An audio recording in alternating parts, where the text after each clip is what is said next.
Sometimes I just wish I could throw a fit. It'd be okay. Well, you can. What's stopping you? It's, well, I guess. I mean, you're not out in public these societal days, so expectations. A little bit of pride. That's what probably if, thinks. if you're not out in public, it's kind of like if the tree falls in the forest and nobody's around to hear it, does it actually make a sound? If Michael throws a fit in an empty bedroom and nobody's around to hear it, does it actually happen? It does, because I'll know it.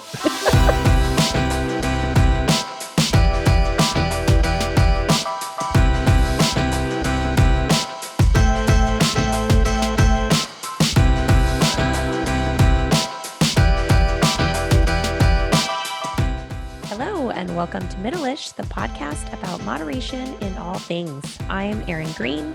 And I am Michael Gray. And how are you, Michael Gray? You know what? I'm doing okay.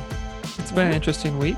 It's been kind of a little bit of I wouldn't say stressful week, but just a busy week with kids and puppies and school and work. And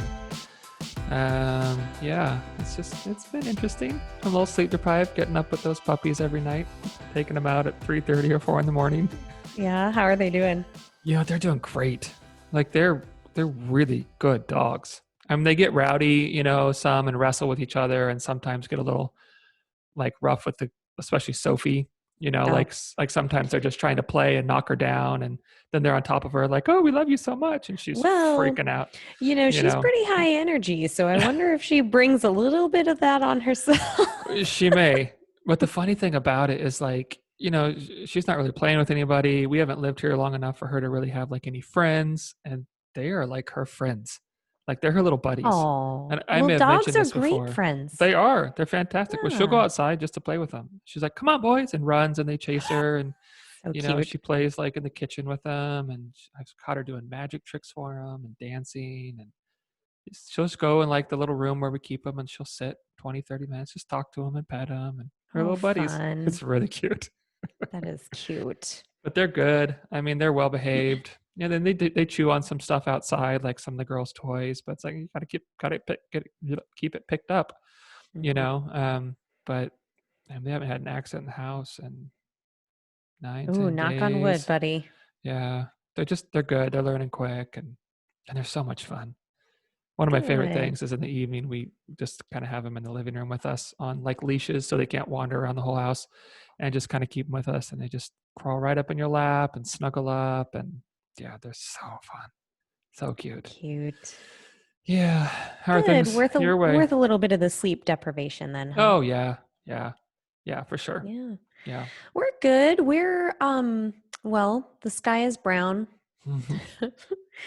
And we haven't seen the sun in a number of days, and it's not as bad here as it's been in parts of Washington, Oregon, California.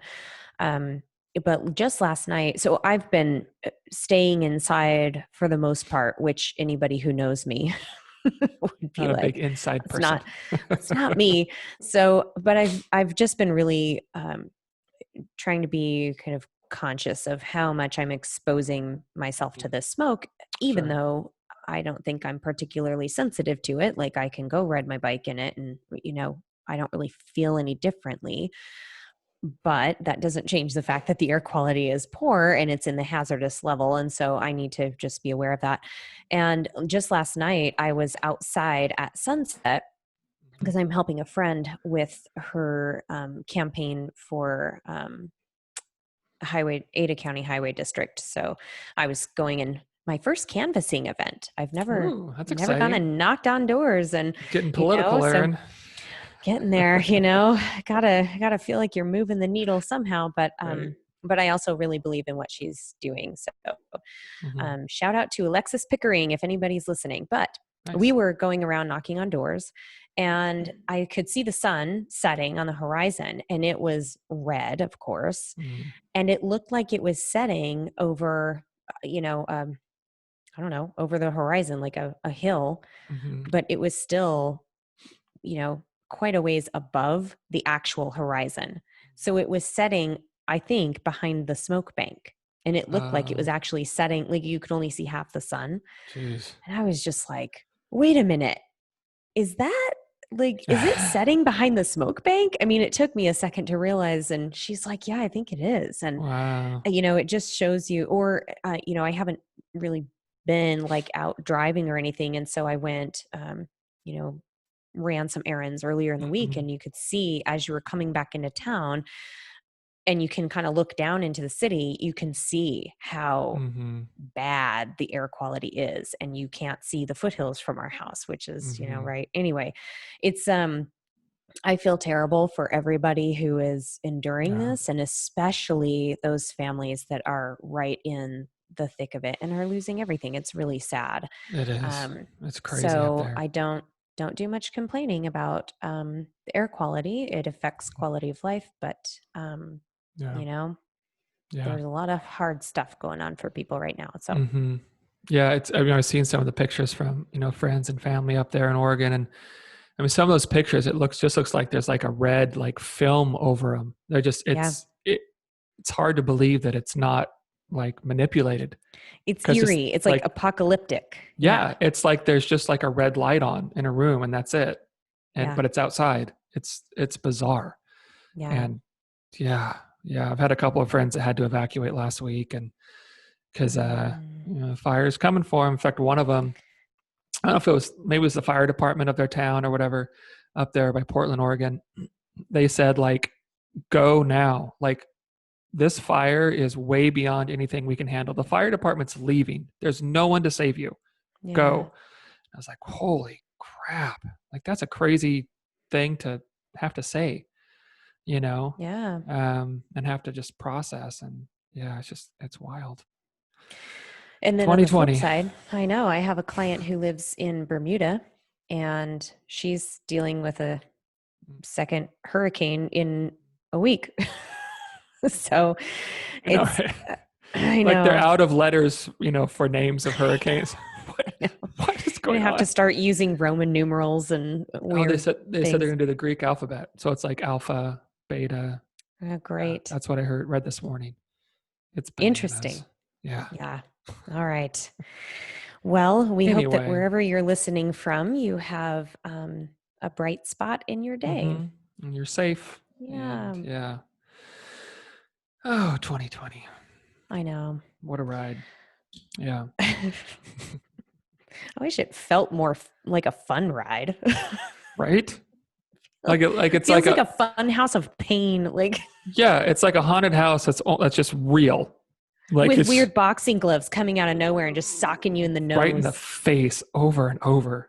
Yeah. It's just like the gauntlet. Oh man. Okay. Yeah. All right.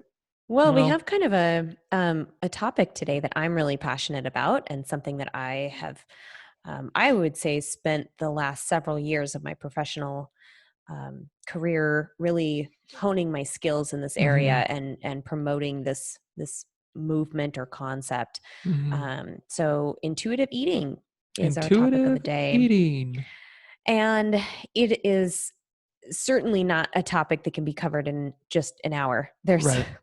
there's a lot of depth to it, and it's a process. So Mhm. what we'll do today is go through the a little bit of the history, and how it came about, and what it is, and there are 10 principles. So we'll go through that and share some stories, Yeah. probably. And kind of discuss like who this is appropriate for and if it's not appropriate for you at the moment, how to like move towards it being appropriate for you, and that'll make more sense as we go. I finished that sentence and thought that may not make sense at this point. But don't worry, Michael can make sense of anything. And if he We'll doesn't, see. just ignore him. Yeah, Just it's just they're probably just already doing that. hit your little 15-second fast forward button, when just Oh, he's kidding. talking again. Skip. Where's the smart one? Let's look for her, not the clown. Oh. All right. Well, yeah. Do you want to kind of just give us a little bit of history on it? Yeah, I can start with intuitive eating. Came from the term was actually first coined in 1995 by Evelyn Tribole and Elise Resch. They are dietitians who, I don't know their full story, how this came about, but essentially they didn't know each other. but they went along very similar trajectories in their um, professional lives working with clients as dietitians. So the very traditional approach that dietitians are taught really and groomed to implement in their practices are, doing an assessment, individualizing, needs, maybe even doing some calculations and really analyzing the diet, and then coming back with some very specific recommendations. A lot of people will use the term diet plan. Some people even get like calorie and macro recommendations specific to them. Mm-hmm. And the way they describe it is these two women were practicing that way and just coming up with these very beautiful diet plans that were individualized and had all these creative foods and recipes. I mean, they were really doing the work to try Mm-hmm. and make it interesting and something that people could adhere to, but it was also a very much a weight loss focused plan, which Mm-hmm. is an important thing we'll talk about with intuitive eating today. Yeah. So the ultimate focus was weight loss. And this is sort of driven by a health industry that says weight is behind a lot of chronic diseases. Mm-hmm. Now, that's a whole nother topic for another day, but I will just say that it is not that simple. Nope. And I am a huge believer in emotional health, social Mm-hmm. health, wellness for Yeah. the whole person, and Right. not just you need to lose weight in order to be healthy. So, Right. Right. and Elise and Evelyn started realizing this, and they each on their own started kind of coming at it from a different approach and realizing that, like, you know, we're all born with these cues that tell us how much to eat. And we all have these different levels of satisfaction that food brings, and these elements of pleasure and different experiences that food presents. Why are we disregarding all of those Yeah. things? And those were the missing pieces that would really create a quote diet plan that was sustainable and Mm-hmm. flexible enough for the long term. So Yeah. they came out with I think their first book in the mid 90s or something. And I have their book here. So for those of you who are watching, you So can kind of see the cover. I'll say it for those who are listening. Can you hold it up again and I'll read it?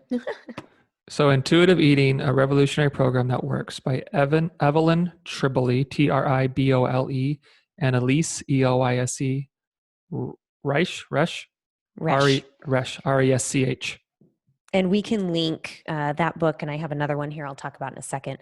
Yeah, so We I can didn't need to link say that those. at all, apparently. Yeah. So fast forward through See, the back to the dude. smart one. Back to It's all right. It's cool. For those of you Is it? listening, if some people might, I don't know, be like phonetic learners, and so they just like hear things. And anyway, I'm not. I would be like, why is he spelling that? I can't even remember. Well, I thought they could write it down if they wanted, Erin. Just trying to be helpful. See? We will link it in the show notes, you That's guys. what happens when I try to be helpful. Oh, man. So one of the cool parts about intuitive eating is we've talked quite a bit about psychology. We had Brian Fretwell on and talked Mm-hmm. about, some of the neuro, what am I trying to say? The neurobiology Neurological. of the brain. Yeah. Thank Yeah. you. The way the brain works, The you stuff guys. in the head Your part. brain fires. Yeah. Yeah. This thing that is not working in between my ears right now. So That was a good Evelyn, moment, like things not to click. The behind your jeez. face. And you know what? Our poor listeners are going to be like, dang, we can't trust either of these yahoos today. Like, what's happening to Middleish is like The wheels are on the coming off. bottom rung. Oh, it's Friday. We record on Fridays. Why do you do this to me? I'm sorry. So the parts of the brain Mm-hmm. that Evelyn and Elise talk about and, really try and honor through intuitive eating are the reptilian brain. So that's like Mm-hmm. our instinctive, kind of automatic reaction Right. to something. Like Right. what's your impulse kind of. Right. the limbic brain, which is emotions and social. So that's a little more like relational, and definitely the emotion piece is really big with intuitive eating. So we'll talk about that a little bit. And then the rational brain, which is thoughts and language. And the rational brain interprets what is happening instinctively, like what your reptilian brain is kind of telling you, and what kinds of emotions are coming into play, and turns that into a more rationalized like thought or language, putting Mm-hmm. words to different things. Right. So it really lends itself to, which we've talked about a lot, mindfulness, right? It's that awareness of, so this is what my reaction is because of my experiences and my habits and my routines. This is, what's driving it, how I'm feeling, what my day was like, that kind of stuff. But it adds this piece of, let's analyze that and let's see what is really happening here and how can we respond accordingly. So, yeah. Yep. Yeah. And I would venture a guess that because food is so ingrained into our Mm-hmm. daily lives, right? You have to eat multiple times a day. You're faced with this every day. Mm-hmm. It's a basic need, that very few people actually really go into some of the analytical thoughts and really acknowledging the different parts of their brain which are operating whether you believe it or not, or whether you're conscious of it or not. Right. So it's really just kind of accessing those and really working together with all of them, Mm-hmm. instead of just going off of impulse or just going off of a habitual kind of instinct type of thing. So Right. Yeah. Yeah. You want to dive into them? let's go. So Are you there are ready to do that? 10, let's do it. There are 10 10 principles. principles of intuitive eating.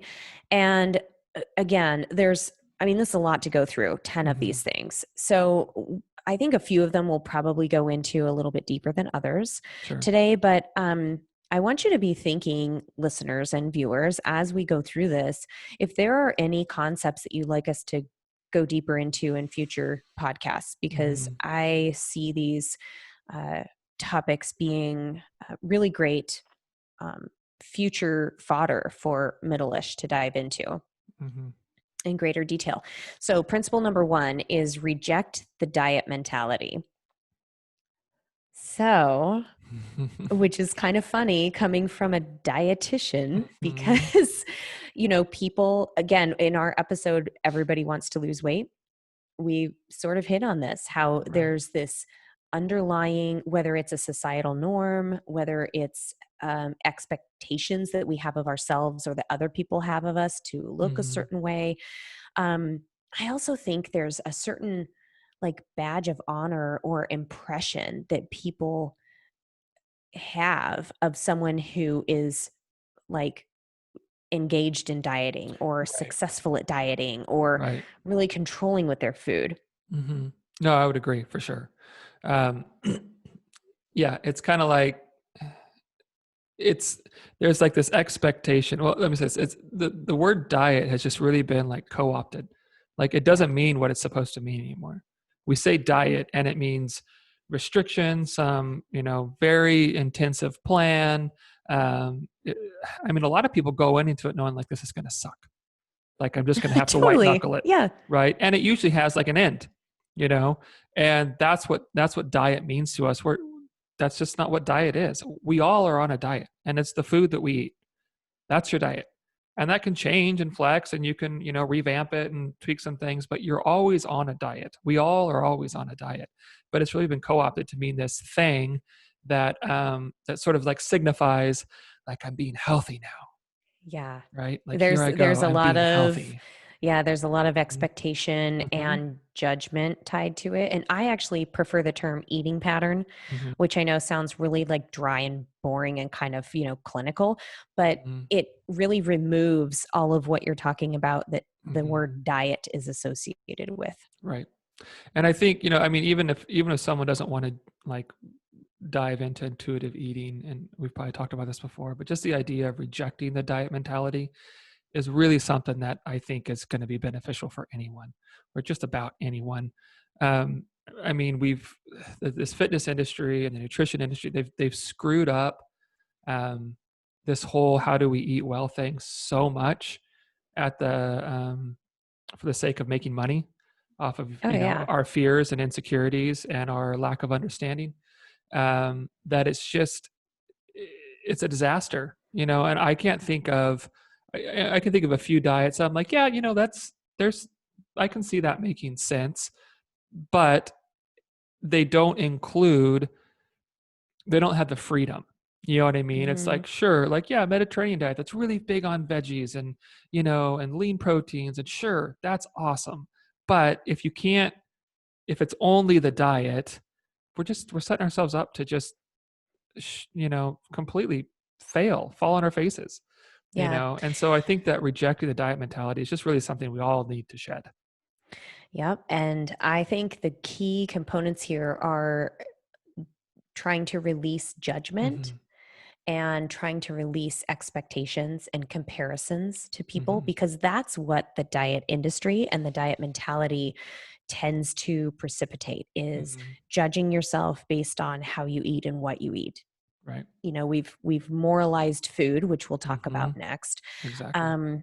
And rejecting that kind of mentality is not only identifying when it pops up in your life. Okay, so social media, Mm-hmm. huge source of that right now. And especially, we talked a little bit about this in body kindness, but just the Fitspo and like Instagram perfect posts, and the messaging that you should be doing more, or you're not, you know Not doing if enough. you're not looking like this, Right. yeah, you're not doing it right, kind of Or thing. you're just kind of lazy, or So you don't really want it. yeah, Yeah. you could be doing more, so why aren't you? And so all of these messages, and some people have kind of talked to me like, well, but at the end of the day, people have control over what they actually, how Mm-hmm. they engage with this, societal norm or whatever. Yes, but think about it. It's Mm-hmm. been conditioning us since we were old enough to read or watch TV. Right. So that's years by the time you reach adulthood. Mm-hmm. That's decades Yeah. of influence on how you compare yourself to others and what is considered beautiful or good or successful in our world. And diet and being thin is, I mean, just $1 billion industry that is Mm-hmm. deeply ingrained in that. So Mm-hmm. Yeah. um, it's very difficult to do, rejecting the diet Mm-hmm. mentality. And something you said before we hopped on, Michael, that I think might be helpful to hear is Am I that going to look smart for a minute?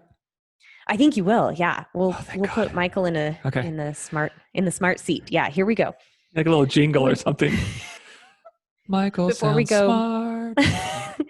so before we go any further, um, you had said to me that it's important for people to understand that intuitive eating is not just like you flip a switch and Right. this is like check the boxes, I've done it. Right. Right. So, it's my thought. I mean, to me, intuitive eating is, it's it's like a new, like, diet, right, quote unquote, on the scene. It's newer, and it's really gained a lot of popularity lately. But it's not new. It's the way this is supposed to have been for thousands of years, right? This is, and we'll get into this more, but it's about, like, your intuition, understanding what your body needs and honoring that. And that's, I mean, that may be oversimplistic, but that's kind of it, right? It's like we are in tune with our body and we know what we need. But unlike other, I don't want to call this a diet because I don't like calling it that, but I'm going to for the sake of this. Unlike other diets, like, the ketogenic diet, or, Atkins or whatever, those are almost like you have, like, your little checklist of things you do and don't do, and then you follow that. Like, that's easier to step into. There's a big element of intuitive eating that we can't just jump into intuitive eating, because I have this belief that, kind of, when we're at the pinnacle of, like, taking care of ourselves, we have a really good amount of freedom. I can eat what I want, I can eat when I want, but we also have a really strong sense of control. But I'm also able to, handle my cravings and understand them, and I can stop myself when I'm full. So it's this Mhm. freedom and control thing. And if we don't have those well developed, especially control, jumping in intuitive eating might be a disaster. You kind of have to, I don't know if earn's the right word, but you kind of got to earn it. Like there's some work you got to do before you can Yeah, really do do the this work. fully. Yeah. Yeah. You have to, and we'll get into these, but you have to understand yourself better. You have to be very mindful about what your body is telling you, and know the cues that your body is telling you, to do this well. And I think that you can absolutely jump right into the work of beginning to move towards really adopting this as a way of eating.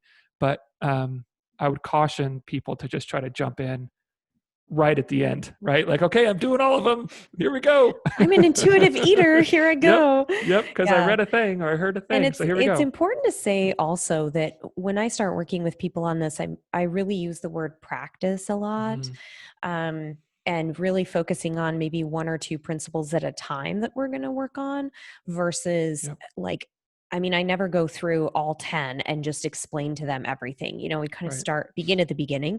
Um, and people who have been restrictive and been in that yo-yo dieting, disordered eating, Mm-hmm. antitrust world around food will really take some time to even Mm-hmm. acknowledge what it feels like to Yeah. be hungry and what it feels like to be full. And Mm-hmm. that's actually principle number 2 is honor your hunger. Mm-hmm. So I will have clients that I'll ask, well, so tell me, describe for me what it feels, what it feels like to you to be physically hungry. What kinds of things do you notice in your body? And most people are able to come up with one or two things, but some people honestly will Yeah. say, I don't really know. Right. Like, I'm not really, they think there's a right or wrong answer. Mm-hmm. There isn't. Mm-hmm. People feel, I mean, anybody who's had kids know that babies are really good at telling you when they're hungry, Yeah. and you get to know their cues to you, Mm-hmm. right? So we're all Mm-hmm. born with it. Mm-hmm. And guess what? It never leaves us, Right. but we learn how to disregard it, how to Mute it. ignore it, Yeah. how to suppress it. Mm-hmm. So part of it is really just getting back in touch with those and thinking about it a little bit. And I think one of the easiest ways is to separate what your rational brain is trying to do to control the situation, because a lot of Mm-hmm. times when people are in this cycle of restriction and they're rationalizing why they shouldn't eat or why they Right. should ignore their hunger, drink a big glass of water or something, and just Right. that hunger will go away. um, Yeah. so it takes some conscious effort to really like pause and think about, what am I feeling? Like, is my stomach feeling a little hollow? Mm-hmm. Am I getting a little bit shaky? Am I starting to Mm-hmm. think about food, or just simply be distracted from the task at hand? Like, I Mm-hmm. can't concentrate very well. Um, some people will say they start getting headaches, or they start feeling a little bit nauseated or dizzy. I mean, Mm-hmm. there's all kinds of ways that hunger can manifest. Mm-hmm. So I encourage you to get back in touch with those cues. Right. Yeah. Yeah, for sure. And I think just, it's, well, we'll talk about this too in a minute, but the fullness aspect, but the hunger and fullness cues, they're there for a reason, and we act like a lot of times like hunger is the enemy, right? Like we've got to keep Yes. hunger at bay. And that's why, if I drink some Metamucil or a glass of water or, Chew some whatever, gum or something. Yeah. yeah, because I can't let hunger win. And it's like your hunger is just letting you know, hey man, it'd be great if we got some fuel because we're kind Yeah. of running low, You're you know? human. Yeah, Surprise. it's like the indicator on your gas light comes on. It's like, oh, I should probably get some gas.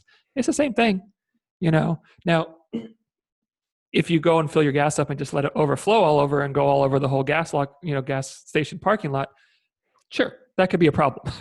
Just Yeah. like if we don't, respect the fullness piece too, that could be a problem. But hunger is not your enemy. In fact, Right. hunger is your friend. It's telling you, hey, we need some things. This is a And need the body has, and respecting and taking care of your body is listening to its needs. absolutely. And on that note, when people disregard their hunger or ignore it, Mm-hmm. I mean, it's not like it truly goes away. Eventually, it gets so strong that you just can't ignore it anymore. And Mm-hmm. that's often when people will, I mean, one of the survival mechanisms in the body is to crave carbohydrates. The hungrier you get, Mm-hmm. carbohydrates sound and look more and more appealing. Yep. So when you come home from work because you skipped that afternoon snack because you just shouldn't eat it, and you come home and you're starving and there's no dinner ready, and the first thing you see are you like tortilla chips when you walk through the door, and you like just dive into them and eat more than, maybe you would normally eat in a standard sitting.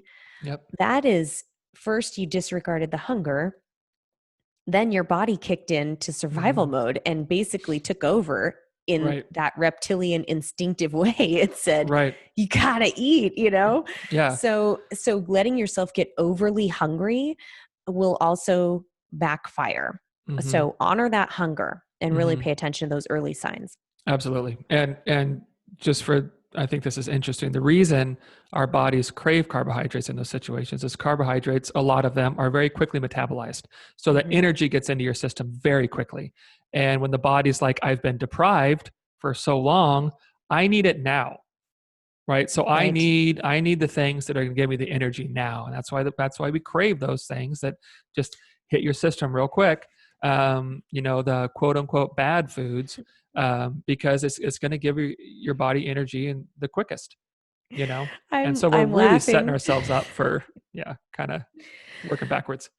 That's a really good point, Michael. And I'm laughing not at you, surprise, surprise. Right. I'm I'm laughing at this Saturday Night Live skit with Chris Farley years ago, where he and David Spade and someone else, they're all With the dressed French as fries. women, and he's like, "Back off, I'm Lay hungry." off me, I'm starving. That's all I could think of when you're like, your body just goes into this mode where it's like, feed me. And I'm like, yeah, it's the Chris Farley moment where It you're just is. like, raw. Yeah, because Or the what's that body's like, The Snickers commercial with the yeah, who's that actor? I don't Oh know, gosh, I'm gonna but I have know to what you're think of it. talking He's a about. very like kind of rough looking hmm guy. Anyway, Yeah, but okay, that's we what the body's digress. doing. The body's going like, Yep, I need it now. Give it to me now. yep, Yeah. Okay. yep. So the next two principles, I think I kind of want to lump together because I think Lump they really away. go. I will lump them. Lump it. They go hand in hand.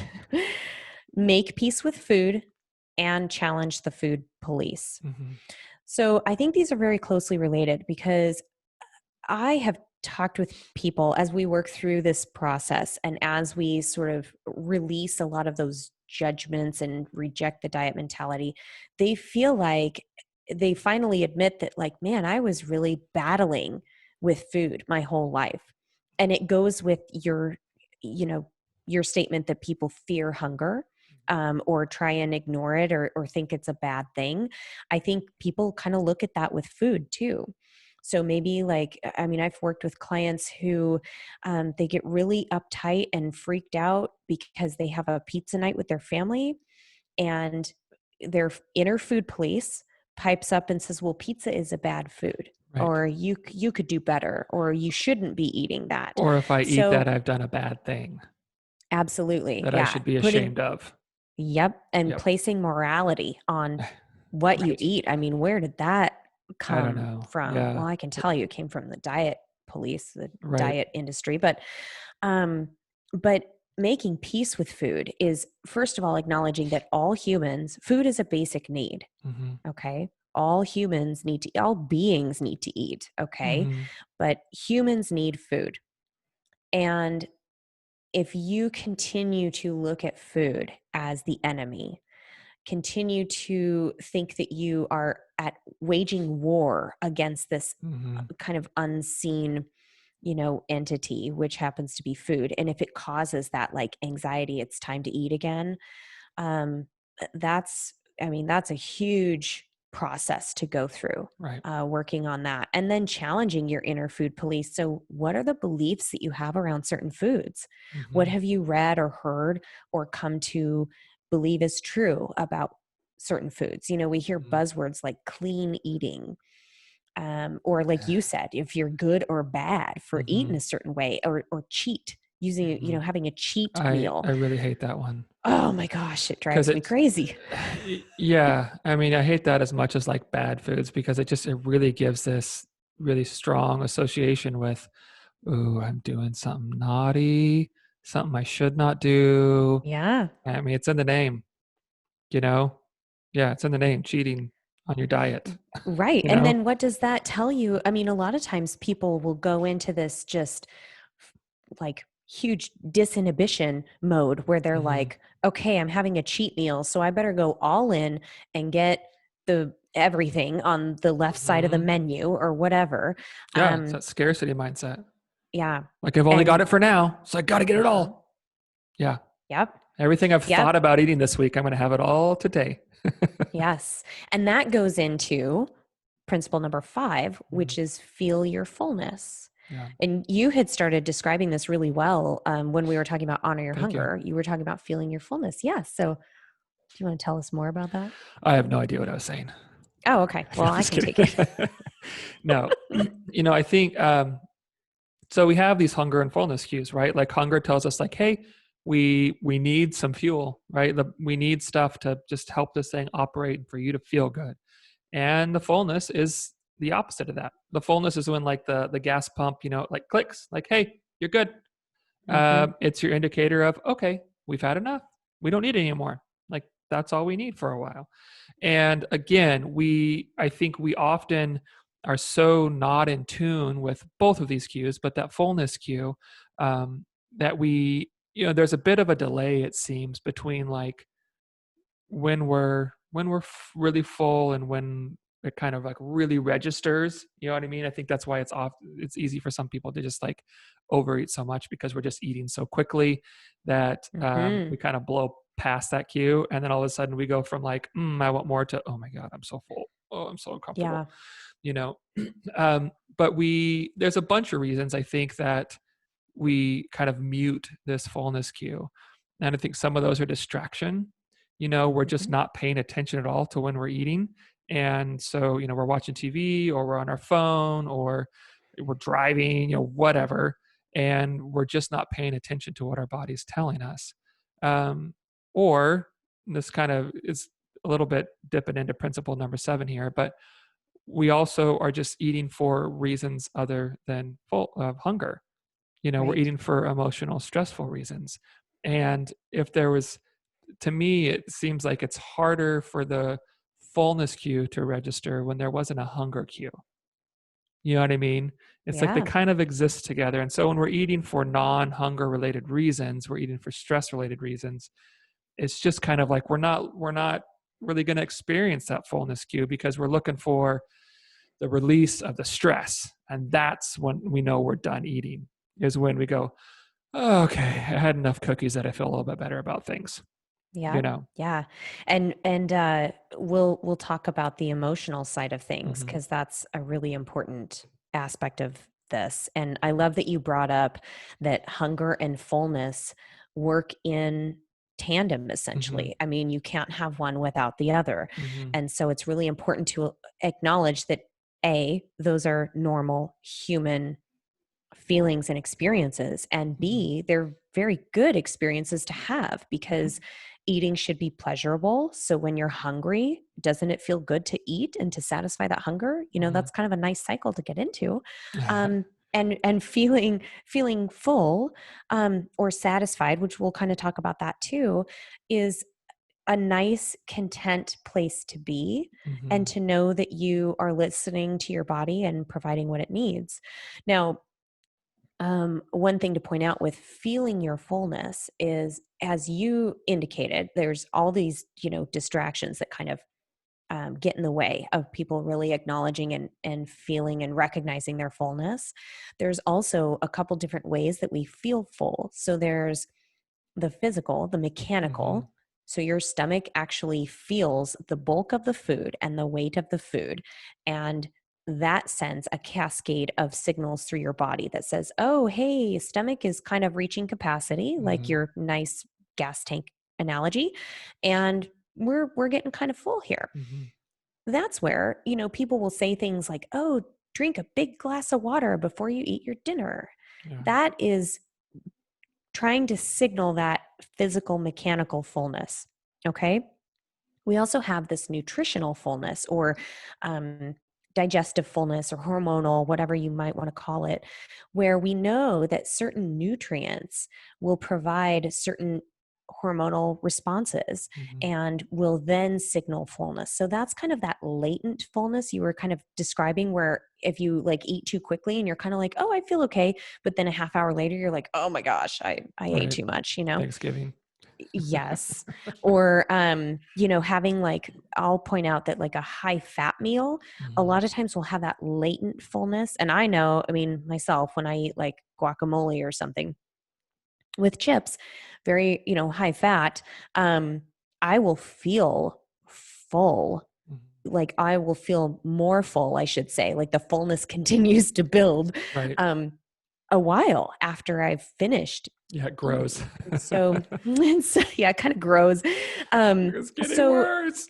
so I think it's important to know that there's these two, there's like that mechanical fullness in the bulk of the food, and then there's these hormonal Right. responses that you're getting from the food. And that's where, working with somebody who understands the different nutrients that foods provide and how meals kind of work together can really help explain, maybe how these things work. But you're exactly right that a big part of this is just checking in with yourself. Right. Just paying attention to you. Feel your hunger before you start eating, maybe gauge it a little bit, pause in the middle of the meal and feel how your body is physically kind of acknowledging these cues and the response to food partway through the meal.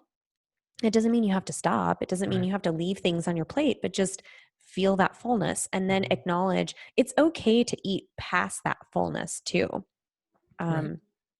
Like into that overly full category. That's not good or bad, you guys. Right. That just is. Just what And happened. every time you go through that process, you learn a little bit about yourself. And you can acknowledge that and maybe make a change next time. If it was a negative experience for you or uncomfortable, you can really start to acknowledge what your body's telling you Right. and change it next time. Right. And I think that brings up a good point. I don't know if we've talked about this on the podcast before. Talked about it a lot with my clients. Maybe we have. But this goes for most things, but we'll apply it to this. Like when you're working on feeling fullness cues, it's probably going to be the case that you are going to overeat several times before you like hit that fullness factor, right? Because we're learning, right? It's like I think sometimes we got to get through the meal and be like, oh, that was too much. Okay. So, what do I need to look for next time? What did I feel earlier that maybe was telling me I'm full? And maybe that happens several times before we can kind of, I think we work backwards with these goals a lot, recognizing at the end. We have to recognize it after the fact before we can Yeah. recognize it during, Yep. So don't be scared of, if you're like, okay, I'm going to try this. And oh, I overate once. Crap, I'm doing it wrong. No. Well, if that's your mentality, you're doing it wrong.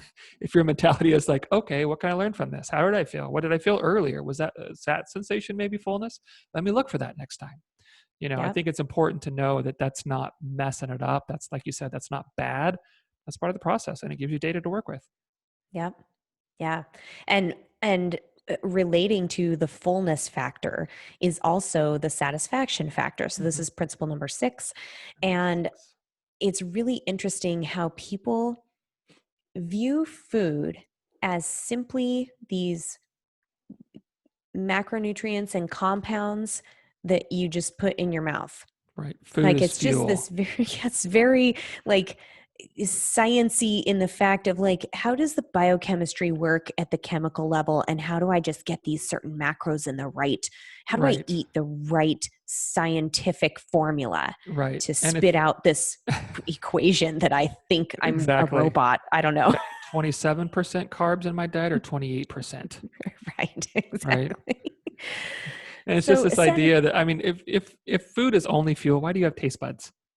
Oh yeah. You know, like a big part of food is Or to enjoy sense of it, smell. right? Yeah. Like why is it anything? Yeah. Yeah. And I think, again, satisfying hunger is a pleasurable experience. Food is pleasurable. Mm-hmm. And I've worked with clients who have completely suppressed that pleasure that you get from food. Like it's difficult for them to even describe food in a Mm-hmm. sensory kind of way. Is it crunchy? Is it creamy? Is it gritty or, whatever? they have a really hard time describing that because it borders on to what you like about the food and what you dislike about the food, depending on the situation. And that feels wrong to them, that you shouldn't be getting pleasure from food. And I think that comes from not trusting oneself around food. Sure. That comes from the diet industry telling us that we have to be super disciplined around food, and that boiled chicken, rice, and broccoli. That again. That. What's that phrase? Skinny feels better than something tastes or whatever. Nothing tastes as good as skinny feels. Oh yeah.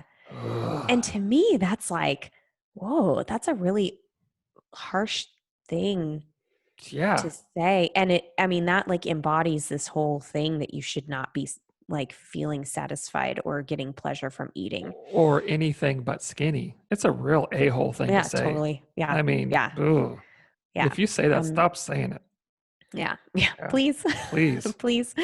So please. I think giving commands now. You don't have to be nice when you request that one. You can just like, okay, damn it, stop that nonsense. Knock it off. I think the other thing to point out on this principle is that the science shows us that when there is pleasure, and I mean that hedonistic practice of like doing something that you enjoy, can actually precipitate that behavior in the future. So if you are getting pleasure from eating and you are feeling satisfied and you have a nice meal that gives you the right amount of fullness for you and satisfies your hunger and you feel content, that will help you repeat that behavior in a positive way. So I think it's really important for people to understand that like pleasure and satisfaction around food is not something to avoid. It's something to seek out. Absolutely. It's critical, I think. And again, it just goes into the whole, like how screwed up this whole industry is with the messages that it, broadcasts so much. It's like satisfaction and pleasure. These are bad things, like you're saying, but it's the flip side. Like if we can find those things, like not enjoying, go eat, see how long you can eat foods you don't enjoy. Only food you don't enjoy, right? Like no pleasure from food. See how long that lasts. Or picture your favorite meal. Picture your favorite meal with a missing component, key component. I think everybody has had that experience where they're like, oh, I tried a BLT, but it didn't have bacon. And that just was not the same. It's like a salad with bread around it. Yeah, exactly. Or if you have like a bunless burger and you can try and convince yourself that wrapping it in lettuce is the same, it ain't. No, not gonna taste the same. So it's like cauliflower crust pizza. I haven't had it. I've had people tell me that they've found some good ones, and I just think they're. I'm not going to rag on it because I do think I think it's good to like try some of those different new products, especially because I'll work with people that are gluten-free or for whatever reason, they need to try this alternative product. So I'll try it. Yeah. But I'm not going to use it as a way of convincing myself that this is the right way. It's the same thing. And that's the wrong way. Yeah. And that it provides the same satisfaction. It's not the same thing. It can be great if you want to use it, but it's not the same thing. Yeah. If you want pizza, have pizza. If you want to have cauliflower pizza, cool. Do that. Yeah. But, yeah. Yep, I'm with you. So then this also ties into principle number 7, which is coping with emotions without using food. Now, I think that we can all agree that there is some short-term relief or maybe coping that happens when you eat in response to an emotion. Okay, so whether it's stress or loneliness or celebration. Some people like eat and want to go celebrate when they're happy. I think that it's okay to acknowledge that that is one response to emotions. It is not the only response. Right. And it's definitely not the best in terms of sustainable answering and coping with those emotions. Exactly. And I think that's where people get into just a lot of trouble with emotional eating, is because there's quicker relief, I think, in just, oh, I'm feeling stressed, or I'm feeling, upset or depressed or whatever. And so if I go eat the food, it's really pretty quick that we just kind of go, oh, okay, I feel a little bit better. I feel like I can manage this now. And it's in the short term, it's easier than actually dealing with what's going on or acknowledging what's going on. Right. But again, it's that short term um, mindset versus a long-term, longevity mindset. Like, sure, it works in the moment, but you know what? If I have a flat tire and I pump it up and put some duct tape on it, it might work for a little bit, but it's not going to last because the problem's still there. You know what I mean? And so if we don't learn how to identify the emotional things we're experiencing that drive us to engage in these emotional eating behaviors, uh, the problem's not going to go away. It's going to be an issue every time we feel those things. And I think that's where people kind of get sucked into it. Is it's easier because honestly, facing some of our emotional stuff is really freaking hard, right? Mm-hmm. And it just hits quick. It solves the problem. Yeah. Solves, quote It's unquote, solves the immediate. problem. Yeah. I would love to see you drive around with a duct tape tire. I'm Who just says I saying. haven't? Hmm? Hmm? You think I just Oh made that up boy. in my head? Yeah. I never done that. I've never done that. And That dumb, Erin. I know. Well, this is the fast forward What? through what Michael's saying episode. So um Oh, I feel about that. this goes back to the different parts of the brain we were talking about, where we have the limbic system that I feels the emotions, right, and Mm-hmm. creates the emotions, and then you have that rational brain that's kind of interpreting Mm-hmm. these things. So we've talked about, like, in our mindfulness episode, a lot of this was just trying to push pause in Mm-hmm. certain ways and check in with yourself. Part of that is using that rational brain to name what you're maybe feeling, or Mm-hmm. to, like, take a pause and just feel what's happening in this moment, instead of just going into that instinctive drive. This is what I've always done to answer my emotions. Right. I feel like shit, so I'm going to just eat or do something just very Yeah. immediately pleasurable. Right. And that becomes kind of your response. That's your Mm-hmm. instinct. So, mindfulness doesn't necessarily have to be thinking things through or analyzing, or, in fact, it's usually the opposite. It's just Right. being in the moment and just kind Mm-hmm. of like allowing things to be. And even if that's an uncomfortable place to be, or to, those are uncomfortable things to feel, see if you can name them and kind of suss out Mm-hmm. some possible ways that those emotions can be answered. Mm-hmm. um, I work with clients all the time that if we do find that there's a pattern with stress with work, Mm-hmm. or with anxiety or loneliness or something like that, Mm-hmm. we'll kind of work through those. And again, I'm not a therapist, but I mean, I have a reasonable quiver of answers Right. for what are some things that can help satisfy some of those, and answer some of those emotions. And most of the time, a client has a lot of answers. They're like, oh yeah, I could go Right. for a walk, or I could um, play with my dog. Or I had a Mm-hmm. client who sang or hummed hymnals to herself, and that was very soothing and comforting for her Mm-hmm. anxiety. So, but the other soothing and comforting method was eating. And Mm-hmm. so we kind of worked through that. So Right. there's so many ways that emotions can be answered Right. besides food. Yeah. And I think a good question to ask yourself to try to figure out, like, what are some alternatives to this situation are, what do I enjoy? What do I like doing? Do you like to read? Read. Do you like to be outside? Yeah, take your dog for a walk or go sit in the backyard. Do you like tea? Have a cup of tea. Have a Right. friend you can call. Like, what are things you enjoy doing? So we're not just like, oh, I can't eat, I can't eat it. But no, move on from that into something else and engage in something else. And you're a lot more likely to stay there if you Yeah. really engage in something you enjoy.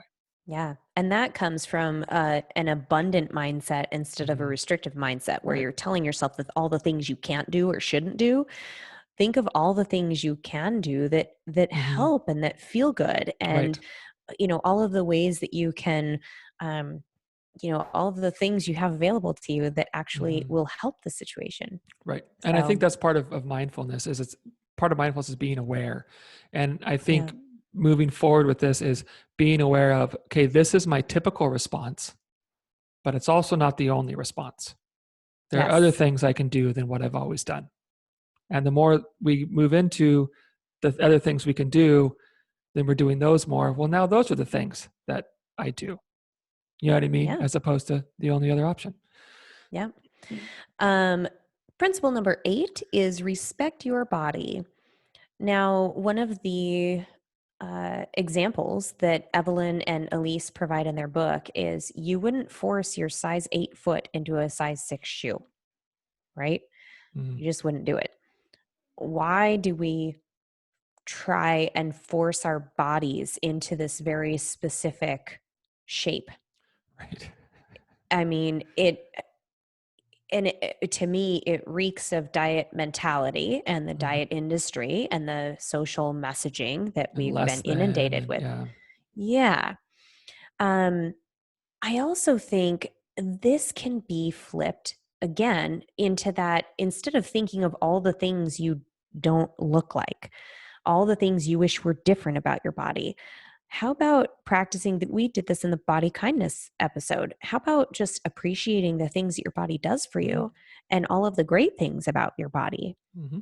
Um, how can we be realistic about genetics and your lifestyle and the resources you have available? I mean, we're not celebrities with like Mm-hmm. 24/7 trainers and personal chefs Right. and nannies and all this other stuff. Um, how can we appreciate what we have in our lives and what our bodies do to take us through all of those wonderful experiences in our lives? Mm-hmm. Yeah. No, that's a good point. And it's I, shedding that is not easy. I think because I think we're just inundated with it from a very early age. You know, um, I remember, my daughter telling us at, I don't know, maybe 4 or 5, something like, my belly's too big or something. We're just like, what? Like, Yeah. where the hell did you get that? Like, where'd that come from? I know you didn't get it from like Mickey Mouse and, stuff you've been watching. Like, where'd you get that? Yeah. But it's so prevalent and it's so woven into who we are and how we think about ourselves and others and how we see ourselves and how we see others who, are smaller or leaner or whatever, and that's better. And it's not, it's just different. Hmm. And there's no better or worse with this, but we've narrowed it down to such a very specific um, look, and feel that's the only place that healthy resides. you Yeah. know i can't I can't be a size 10 and be healthy. Yeah, you can. Hmm. Yeah, you can be any size and be healthy. And you can be happy. Yeah. Newsflash, you do not have to be Right. thin to be happy and to Mm-hmm. love your body and to Mm-hmm. respect it and to celebrate it. And to I not beat the mean, crap out of yourself every day mentally because you're not X, Y, and Z. yeah. You know. I had a high school friend of mine send me a message a few months ago saying that her, I think, 11 or 12-year-old daughter was Googling diets, like Mm-hmm. Google searching on diets. And because when Oh. her mom asked her about it, it was because she noticed that she was bigger than many of the other girls in her class. And I am still just grappling with this. What is it that made that child think that, okay, she acknowledges that this is the way she feels?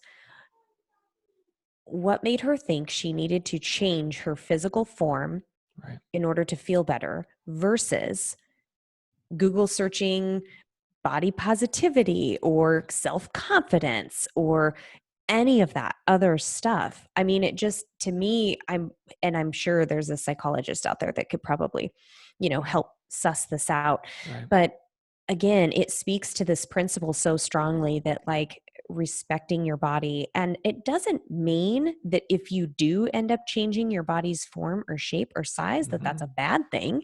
And it doesn't mean that if you want to achieve fitness goals or whatever, you set your mind to like run a race or something and your body form changes. We're not saying that's a bad thing. Yeah. But through that process, respecting your body and honoring what it does for you and appreciating that is huge. And especially Mhm. when it comes to eating intuitively, because a lot of times people eat in order to change their body form. Right. Yeah. And I think a really good practice, exercise, discipline, whatever, that I've had clients do before is to just identify what are one, two, three things that you like about your body. And it may not be something physical, but what does your body allow you to do? Does it Yeah. allow you to hold your children, to go for walks? Does it allow you to, I mean, what does your body allow you to do? Does it allow you to cook and you really enjoy to cook? Like, our bodies are not just about this physical presence and shape. They allow us to do anything we love doing, they allow it. And I think that recognizing that and reviewing those frequently can begin to go, okay, so maybe I wish X, Y, and Z were different, but I really like this and this and this. And I'm really glad that I can do this and this and this, and I think it's a good way to start to begin to look at your body a little bit differently than just your size and shape or whatever. And just what does it allow you to do? Because it allows you to do a lot of things that you love doing that make life worth living. Yes. Yeah. Yes. And I think this relates to, we're almost done with the 10 principles. We have principle number 9, exercise and feel the difference. Mm-hmm. I've also heard it called intuitive movement. The idea of this is just the fact that, you know, exercise does not have to be punitive. It Mm-hmm. does not have to justify eating. So you don't have to earn food. You earn Mm-hmm. food by being alive. Um, Exercise does not have to be something that you measure up to somebody else. Right. I have a really good friend who has used the phrase, I can't keep up with that, or I can't compete with that. And I've really paid, and I mean, this person is just talking about like recreation and, Mm-hmm. whatever, bike rides and going skiing or something. And I've really paid attention to that wording because I do think that in our fitness world, exercise has become this everything is a competition. And I know Yeah. it's probably really bizarre coming from, former pro triathlete, but I had to reconcile with a lot of Sure. this exercise as being a pleasurable and intuitive and whatever I feel like in the moment type of thing Mm-hmm. versus this compulsory training. Right. Yeah. Nope. I agree. Yeah. That's it. And we'll that's thank you. Thank you for agreeing. We actually have a topic on that goes a little deeper into exercise and your relationship to exercise. So we'll talk about that a little later. But Yeah. the final principle is honor your health through gentle nutrition. And the term gentle nutrition is basically saying, look, we get that different foods have different components, and I like to say different nutrient packages to Mm-hmm. offer. They all play different roles in our eating patterns. So, you know, carbs are very quickly satisfying, as you mentioned earlier. They're quick to digest. They kind of bring up that immediate sort of satisfaction. Okay, I'm getting fed signals in the brain. We also know that fiber is very good for digestion. It's important for kind of long-term, fullness feeling. We know that certain fruits and vegetables have different vitamins and minerals that our bodies Mm-hmm. need biochemically. And so there's all of these principles of nutrition that we know to be true. So it's not like we're completely throwing nutrition out the window here. Right. We're not saying that, like, okay, you can just eat anything your heart desires. Yes, you can. We also hope that through respecting your body, listening to your hunger and Yeah. fullness, enjoying the satisfaction of food, coping with emotions without food, all of these other principles, you'll also want to treat your body well Right. with good nutrition and what we know to be Because you're worth it. very good nutrition. You're Yeah. absolutely worth it. Yeah. Yeah. Yeah. And because I love myself enough that I want my body to function well and be healthy. Yeah. And I want quality and quantity of life as I age. And taking good care of myself does that, you know? Yeah. Yeah. And recognize progress in that area and not perfection. There's Mm-hmm. no such thing as a perfect diet. Nope. There's no right way to eat or wrong way to eat. So gentle nutrition kind of speaks to that. Like, okay, we know some things to be true about certain foods and what they provide our bodies, but it doesn't mean you're right or wrong or good or bad for eating a certain way. Right. Yeah. And pay attention to how it feels to give your body good nutrition. Like I know Matt will sometimes eat a huge bowl of broccoli with his breakfast burritos, and he says, I just feel so good doing something. He knows vegetables are good for him. He just feels really good doing something that he knows is good for his health Right. and his body first thing in the morning. Like, I've started my day off right, and it kind of just sets It sets a forth this tone. feeling. Yeah, Yep. like you're kind of ahead of the game Yep. because I'm Yep. doing this kind thing for my body, Yep. So Yeah. Well, I think that, I mean, I've thought that many times. It's like if I get up on a Saturday morning and I kind of spend the first couple hours just kind of lazing around, the day kind of tends to be less productive. But if I get up and I get going, I get a lot of stuff done that day. And same mhm. with nutrition. We just kind of set a tone for the day of this is how it's going to be. Yeah. Yep. Yeah. Yeah. So there you have it. The 10 principles, a very whirlwind tour through intuitive eating. Hmm. And I do want to, again, I encourage people to get the book, visit the website. Yeah. And there's another book that I am nearly done reading. It's called Just Eat It. There on the screen, if you can see it. Just eat And my thumb is blocking the swear word. it. this Was that intentional? this book, it wasn't actually. I just Oh, grabbed the no, book. that's funny. This book is by, so both of these books are by dietitians, and this one is by a British dietitian named Laura Thomas, and her on the cover it says "Just Eat It: How Intuitive Eating Can Help You Get Your Shit Together Around Food."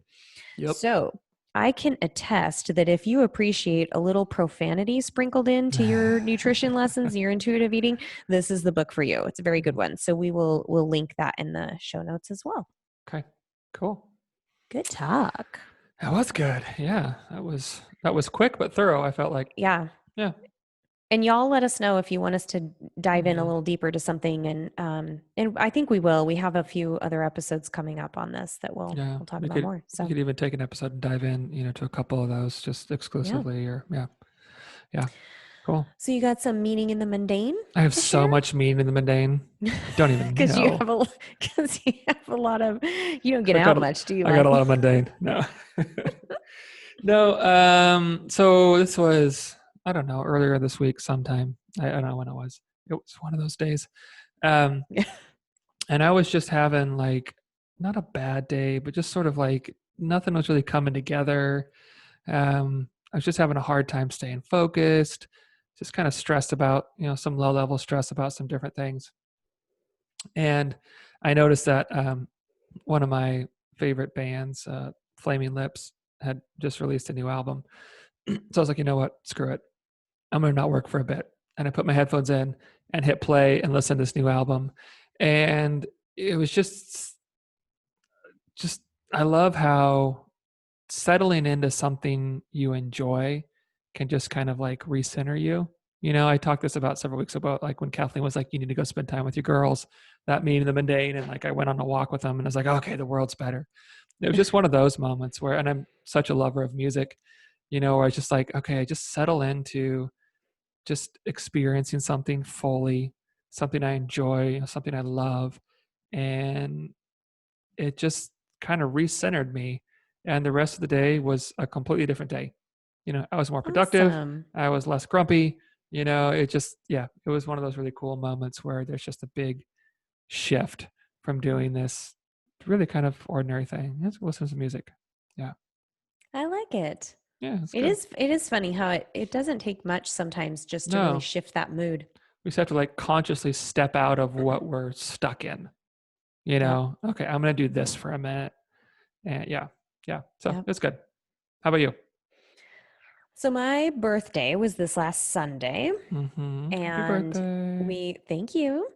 We woke up to, well, Saturday, I think is when it really settled in. We started getting the brown sky, and just when the smoke first came in, it was just really like strong smelling, and I mean, just really hard to be outside and enjoy any part of it.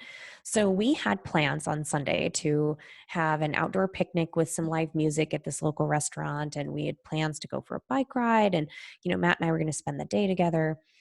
And we woke up and I was kind of having a dreary day, which I think sometimes happens to me when I don't see the sun or like, the weather's kind of blah. But I think we all hope that we all have up and down days, right? I mean, you can't always predict, and there's nothing you can put your finger on that you're just feeling meh and kind of down. And mine happened to land on my birthday where I just was like, I was just bummed out all day. That's a bummer. And it was a bummer. And, I share this not because I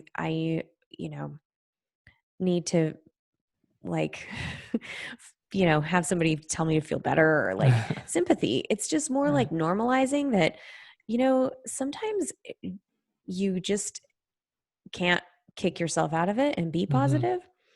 Sometimes you need a little help. So Matt and I hung out at the house.